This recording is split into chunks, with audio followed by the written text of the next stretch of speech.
people that have had other reactions. A lot of deaths associated with it. And twice as well, they did have, the CDC in Canada determined that, no, not the CDC, believe me, that would not be something they would want to reveal.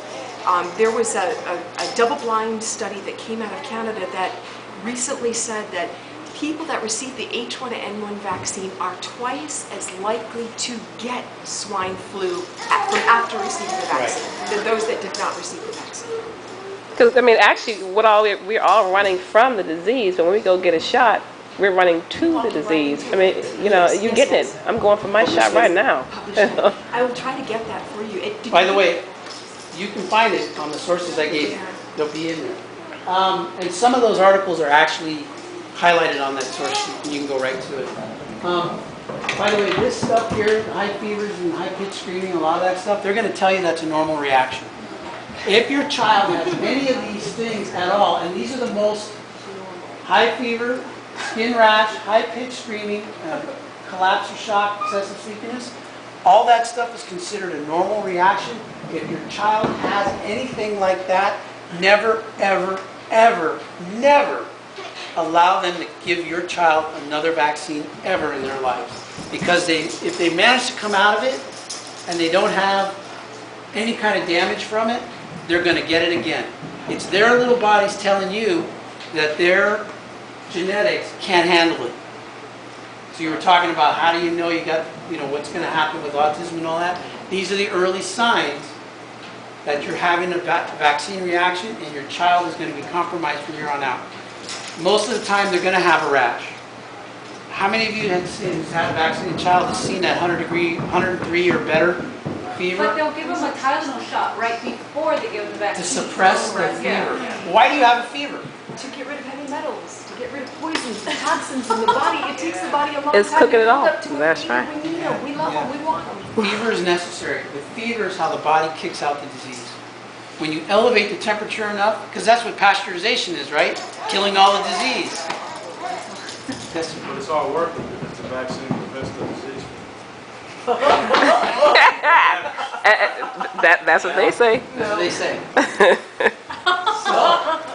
By the way, Doc, I don't want to say before we go, just in case if anybody does want to get their kids vaccinated, like Doc says, if you do it, it's up to you. But whatever you do, don't ever let anybody vaccinate you, your grandmother, your granddaddy, your kids, with just the inkling of a sneeze, a cough, runny nose. If you have any kind of a cold, your immune system's compromised at all, don't get the vaccine, whatever you personally do. have a sniffle or something. You don't get it. Don't Because if your stay immune away. system is already compromised and you get this stuff, the likelihood of having a reaction goes up tremendously. And you know what the pediatrician just told my sister, she just gave her 4-year-old the flu vaccine. They said she had a cold, and they said, but it's a dead virus, so it doesn't matter. Oh my God. And they gave it to her. And they call me a quack. They call chiropractors quack. This just goes against everything in the medical world that you should do. If a person is compromised, you don't give them a shot. Right. Well, You should have turned around and took that vial and hit him with it. yeah. But that's the next thing too. The reason why a lot of this stuff gets passed and we don't have really accurate records on how people are being affected. You only get really what they want you to get, and the information that we gave you are probably information that was snuck out of someplace. Well, there is a reporting system in the government, and you're supposed to report vaccine reactions and all these kinds of things, and it goes into a bank of information in the United States government, and then they review it, and they're supposed to track down all these problems and report it, and then doctors have a bank of information that they can draw from. What they're finding, though, is that they're getting less and less compliant with it. Merck is a manufacturer that has done some, because they do the HPV stuff, they have submitted some of their adverse reaction stuff, but only like 70% of it. And most, if not all of it, like 80-90% of it is incomplete in its reporting.